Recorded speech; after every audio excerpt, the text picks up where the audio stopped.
Welcome to the Brian Show. Today we'll be having a guest who came from all the way from Germany. Please welcome Adolf Hitler. Thank you for having me. My pleasure. So there have been multiple rumors going around in Germany. I want your perspective on this, whether it is true or not. I'll be happy to answer all these different allegations. So recently, fascism has been dominating over certain countries such as Germany and Italy. I would like your opinion on fascism and why you support this.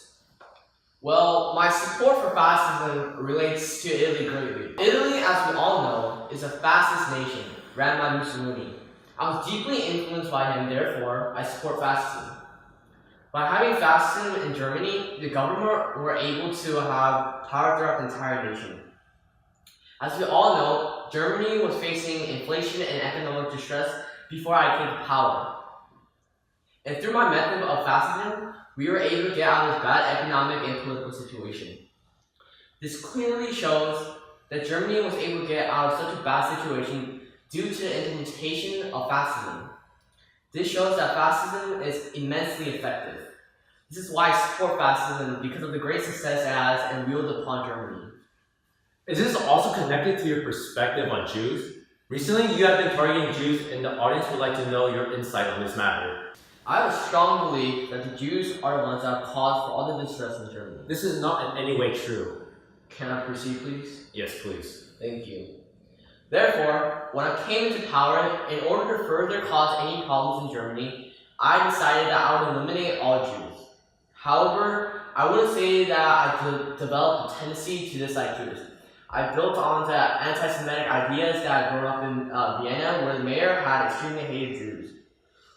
I believe that this is a large reason towards my hatred towards the Jews. Many people view you to be very savage. Is there a reason why to this?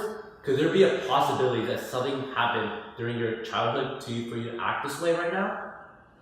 I can clearly see that many people may perceive me as having a savage mindset due to the concentration camps I had set up and the total outlaw of Jews. Like I said before, the reason of the senseless killing of all the Jews and other people is to further stop any devastation in Germany. I talked a little of my childhood, explained that I grew up in Vienna, where the mayor had anti-Semitic views, and this had a large influence on how I ran Germany. The city of Vienna had a large Jewish population, 2 million to be more precise, which is around 9% of the population. However, when I was a kid, Vienna was openly anti-Semitic.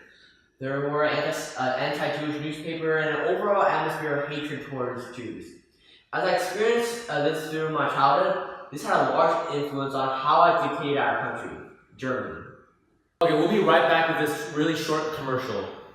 Are you in need of work or assistance? Let me tell you something called the New Deal program. This was created by our President Franklin D. Roosevelt. This shall bring back our economy once and for all.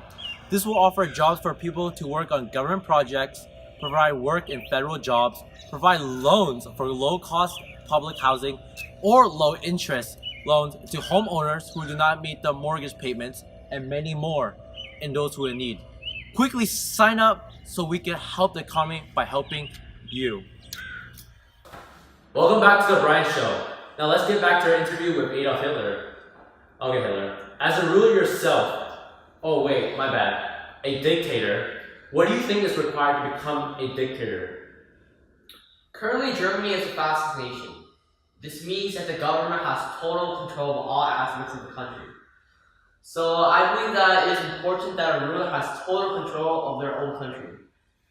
I also believe in developing your own military as well as war is a vital thing to happen, and it can happen anytime. It's also important as a leader like myself to not be afraid of the bigger nations such as the United States. I believe that it is essential to know that treaties can be broken if you wanted to. For example, after World War I, when I had fixed the financial situation in Germany, I had developed my military even though my agreement with the Allied forces said I couldn't develop my army.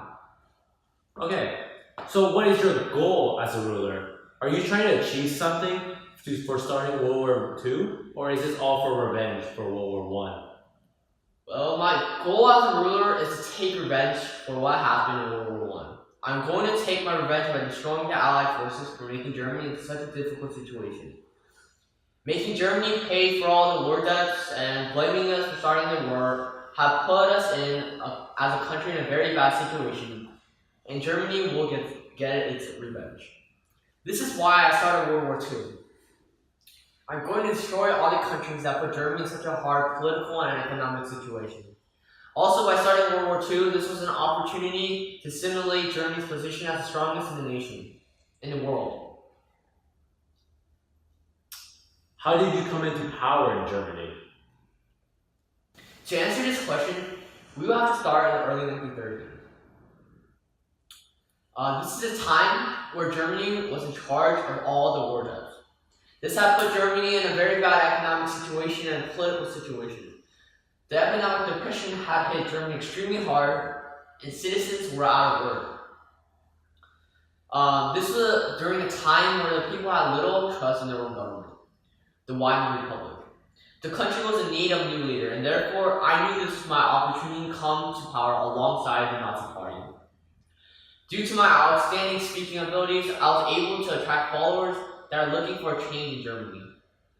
They're looking for a leader that could change the current mess Germany was in. I promised a better life for people and a better Germany.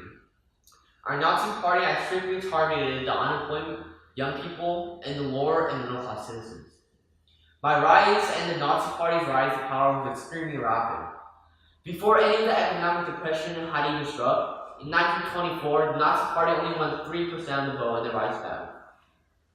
However, things have quickly changed in 1932, where 33% of the votes were given to the Nazi Party, which is the most votes out of every other party in 1933. I was finally appointed to the position of Chancellor. Okay. What happens inside a concentration camp? Also, could you explain to us the process in the development of these concentration camps? As you may have expected, in these concentration camps that I had created, mass murder, forced labor, and detention of people occurred. Ooh. In 1933, when I came to power, I developed the ideas of concentration camps in order to prison and kill the enemies of the state. And most of these enemies were German communists, socialists, social democrats, Roman gypsies, Jehovah's Witnesses, homosexuals, and persons accused of a social or socially deviant behavior. However, the people in the concentration camps have been expanded. After we had annexed Germany in March 1938, we had imprisoned German and Austrian Jews and placed them into a concentration camp that were located in Germany. Things have later changed after the Kristallnacht in November 1938, where we had made arrests of adult male Jews and have placed them in different concentration camps for a short period of time. However, later is when the forced labor has started. In September of 1939, we had invaded Poland, and from there, we were able to set up labor camps. This is where many prisoners had died due to starvation, exhaustion, and other medical conditions. These camps were later expanded during World War II. In some camps, many Nazi doctors would perform different medical experiments upon the different prisoners. We had later expanded prisoners of war camps after the invasion of the Soviet Union in 1941. This had caused new camps to open and camps to open in existing concentration camps in Poland. As our next step, we had established concentration camps in Poland where the largest Jewish population had existed. These camps that had opened were built as a killing center. We had later developed gas chambers to increase the efficiency of the killings. Alright, now we'll be right back with another commercial. Join the production of military weaponry.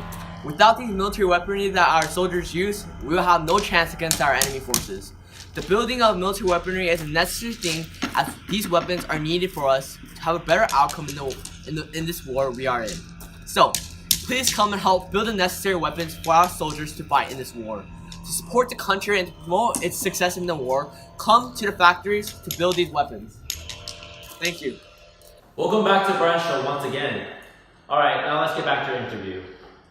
Okay, Hitler, how were you able to get Germany out of the deep economic struggles that it was in? In order to get out of the economic rut that we were in, I had to take many measures.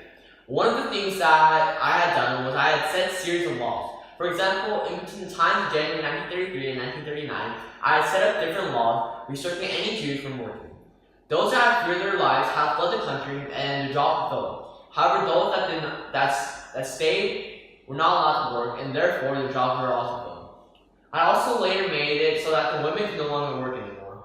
I have a strong belief that women should stay home and look after their child.